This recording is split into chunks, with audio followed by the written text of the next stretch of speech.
तो आइए सुनते हैं कहानी घर वापसी। लिखा है श्री रविन्द्रनाथ टैगोर जी ने। वाचन अनुपमा का है। पाठक चक्रवर्ती अपने मोहल्ले लड़कों का नेता था। सब उसकी आज्ञा मानते थे। यदि कोई उसके विरुद्ध जाता तो उस पर आफत आ जाती। सब मोहल्ले के लड़के उसको मारते थे।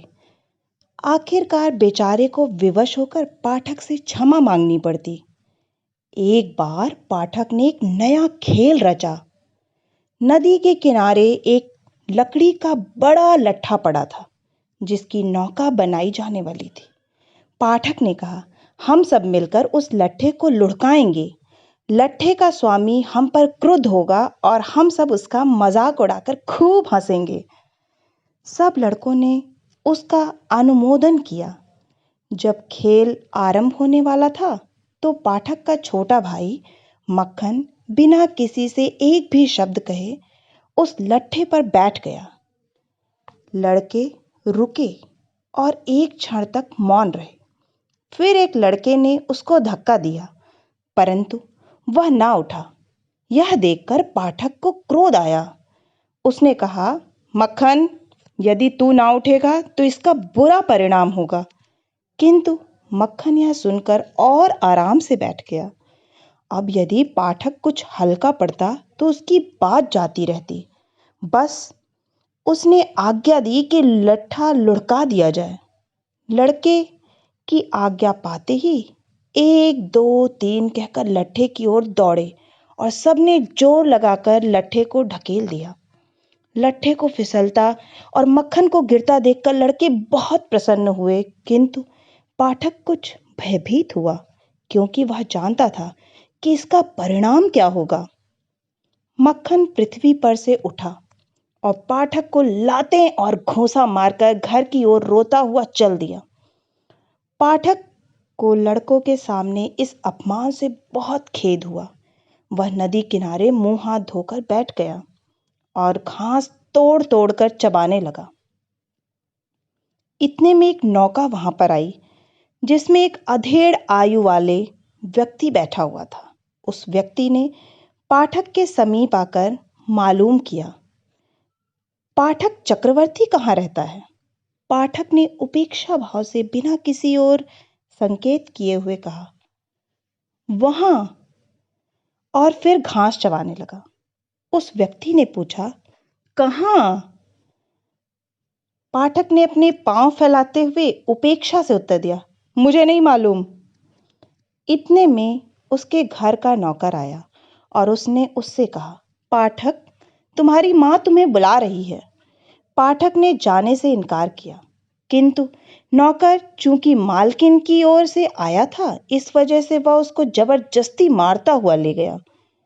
पाठक जब घर आया तो उसकी माँ ने क्रोध से आकर पूछा, तूने मक्खन को फिर मारा? पाठक ने उत्तर दिया, नहीं तो, तुमसे किसने कहा? माँ ने कहा, झूठ मत बोल, तूने मारा है। पाठक ने फिर उत्तर दिया, नहीं, यह बिल्कुल असत्य है, तुम मक्खन से पूछो। मक्खन चूंकि कह चुका था कि मुझे मारा है, इसलिए उसने अपने शब्द कायम रखे और दोबारा फिर कहा, हाँ हाँ, तुमने मारा है। यह सुनकर पाठक को क्रोध आया और मक्खन के समीप आकर उसे मारना आरंभ कर दिया। उसकी माँ ने उसे तुरंत बचाया और पाठक को मारने लगी। उसने अपनी माँ को धक्का दे दिया। धक्के से फिसलते हुए उसकी माँ ने कहा, अच्छा, तू अपनी माँ को भी मारना चाहता है। ठीक उसी समय वह अधेड़ आयु का व्यक्ति घर में आया और कहने लगा, क्या किस्सा है? पाठक की माँ ने पीछे हटकर आने वाले को देखा और तुरंत उसका क्रोध आश्चर्य में परिवर्तित हो गया, क्योंकि उसने अपने भाई को पहचाना और कहा, क्यों दादा, तुम यहाँ कैसे आए? फिर उसने नीचे को झुकते हुए उसके चरण छुए। उसका भाई विशंभर उसके विवाह के पश्चात बंबई चला गया था। वह व्यापार करता था।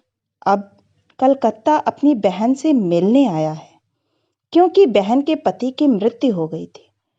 कुछ दिन तो बड़ी प्रसन्नता से बीते। एक दिन विशंभर ने दोनों लड़कों की पढ़ाई के विषय में पूछा। उसकी बहन ने कहा, पाठक हमेशा दुख देता रहता है और बहुत चंचल है, किंतु मक्खन पढ़ने का बहुत इच्छुक है। यह सुनकर उसने कहा, मैं पाठक को बंबई ले जाकर पढ़ाऊंगा। पाठक भी चलने के लिए सहमत हो गया। माँ के लिए यह बहुत हर्ष की बात थी, क्योंकि वह सर्वदा डरा करती थी कि कहीं किसी दिन पाठक मक्खन को नदी में ना डुबो दे या उसे जान से ना मार डाले। पाठक प्रतिदिन मामा से पूछता था कि तुम किस दिन चलोगे। आखिर को चलने का दिन आ गया। उस रात पाठक से सोया भी ना गया। सारा दिन जाने की खुशी में इधर उधर फिरता रहा। उसने अपनी मछली पकड़ने की हथी, पत्थर के छोटे छोटे टुकड़े और बड़ी पतंग भी मक्खन को दे दी, क्योंकि उसे जाते समय मक्खन से सहानुभूति सी हो गई थी। बंबई पहुंचकर पाठक अपनी मामी से पहली बार मिला। वह उसके आने से कुछ प्रसन्न न हुई, क्योंकि उसके 3 बच्चे ही काफी थे। एक और चंचल लड़के का आ जाना उसके लिए आपत्ति थी। ऐसे लड़के के लिए उसका अपना घर ही स्वर्ग होता है। उसके लिए एक नए घर में नए लोगों के साथ रहना बहुत कठिन हो गया। पाठक को यहाँ पर सांस लेना कठिन हो गया। वह रात को प्रतिदिन अपने नगर के स्वप्न देखा करता और वहां जाने की इच्छा करता रहता। उसको वह स्थान याद आता जहां वह पतंग उड़ाता था और जहां वह जब कभी चाहता जाकर स्नान करता था। माँ का ध्यान उसे दिन रात विकल करता रहता। उसकी सारी शक्ति समाप्त हो गई। अब स्कूल में उससे अधिक कमजोर कोई विद्यार्थी ना था।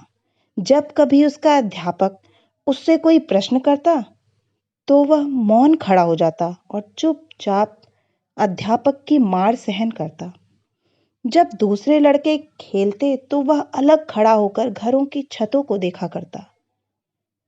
एक दिन उसने बहुत साहस करके अपने मामा से मालूम किया, मामा जी, मैं कब तक घर जाऊंगा? मामा ने उत्तर दिया, ठहरो, जब तक कि छुट्टियां ना हो जाएं। किंतु छुट्टियों में अभी बहुत दिन शेष थे, इसलिए उसको काफी प्रतीक्षा करनी पड़ी। इस बीच में एक दिन उसने अपनी किताब खो दी। अब उसको अपना पाठ याद करना बहुत कठिन हो गया। प्रतिदिन उसका अध्यापक उसे बड़ी निर्दयता के साथ मारता था। उसकी दशा इतनी खराब हो गई कि उसके मामा के बेटे उसे अपना कहते हुए शर्माते थे। पाठक मामी के पास गया और कहने लगा, मैं स्कूल ना जाऊंगा, मेरी पुस्तक खो गई है। मामी ने क्रोध से अपने ओंठों को चबाते हुए कहा, दुष्ट, मैं तुझको कहां से महीने में 5 बार पुस्तक खरीद कर दूं? इस समय पाठक के सिर में दर्द उठा।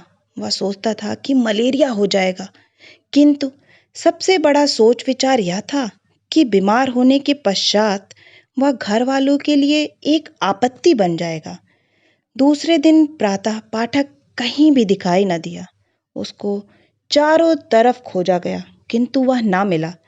वर्षा बहुत अधिक हो रही थी और वे व्यक्ति जो उसे खोजने गए बिल्कुल भीग गए।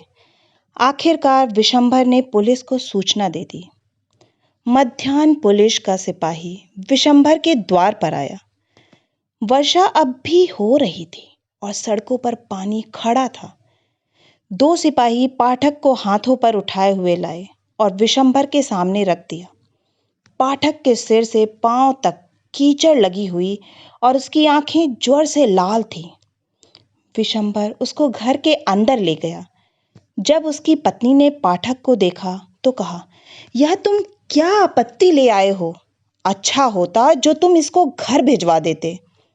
पाठक ने ये शब्द सुने और सिसकियां लेकर कहने लगा, मैं घर जा तो रहा था, परंतु वे दोनों मुझे जबरदस्ती ले आए। ज्वर बहुत तीव्र हो गया था। सारी रात वह अचेत पड़ा रहा। विशंभर एक डॉक्टर को लाया। पाठक ने आंखें खोली और छत की ओर देखते हुए कहा, छुट्टियां आ गई हैं क्या? विशंभर ने उसके आंसू पोंछे और उसका हाथ अपने हाथों में लेकर उसके सिरहाने बैठ गया। पाठक ने फिर बड़बड़ाना शुरू किया, माँ, माँ, मुझे इस प्रकार ना मारो, मैं सच सच बताता हूँ। दूसरे दिन पाठक को कुछ चेत हुआ। उसने कमरे के चहुं ओर देखा और एक ठंडी सांस लेते हुए अपना सिर तकिए पर डाल दिया। विशंबर समझ गया और अपना मुख उसके समीप लाते हुए कहने लगा, पाठक, मैंने तुम्हारी माँ को बुलाया है। पाठक फिर उसी प्रकार चिल्लाने लगा। कुछ घंटों के पश्चात उसकी माँ रोती हुई कमरे में आई। विशंभर ने उसको मौन रहने के लिए कहा, किंतु वह ना मानी और अपने आप को पाठक की चारपाई पर डाल दिया और चिल्लाते हुए कहने लगी, पाठक, मेरे प्यारे बेटे पाठक। पाठक की सांस कुछ समय के लिए रुकी, उसकी नाड़ी हल्की पड़ी और उसने एक सिसकी ली। उसकी माँ फिर चिल्लाई, पाठक, मेरे आंख के तारे, मेरे हृदय की कोयल। पाठक ने बहुत धीरे से अपना सिर दूसरी ओर किया और बिना किसी ओर देखते हुए कहा, माँ, क्या छुट्टियां आ गई हैं? आशा है कि आपको यह कहानी घर वापसी बहुत ही अच्छी लगी होगी। अगर अच्छी लगी है तो मुझे प्रोत्साहित करने के लिए एक लाइक ज़रूर करें, अपना कमेंट दें, अपनों के साथ शेयर करें और हाँ, अगर आप इस चैनल पे नए हैं तो प्लीज़ इस चैनल को सब्सक्राइब करें ऐसी ही कहानियाँ सुनने के लिए। धन्यवाद।